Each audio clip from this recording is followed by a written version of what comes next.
Often, families arrive in stages.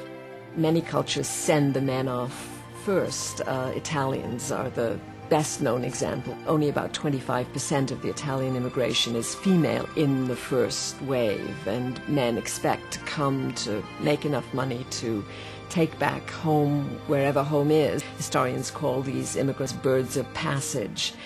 But it turns out that most immigrants never quite make enough to go back home again. Some make enough to send for a wife, and often women will come then from villages in the old country to marry men who are at work in the new country.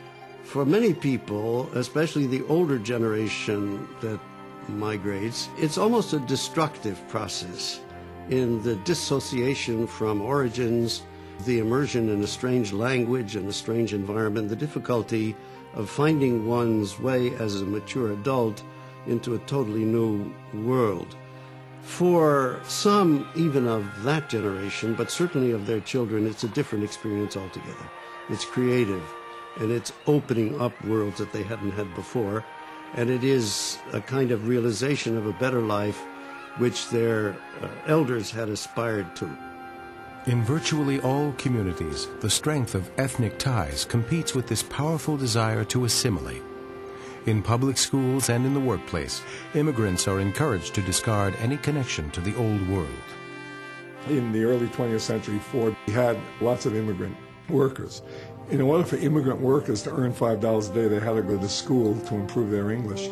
And there were graduation ceremonies for each group. And the graduation ceremonies were similar. There was a model of a ship, and there was a gangplank. The gangplank led into a huge cauldron, something like 14 feet across.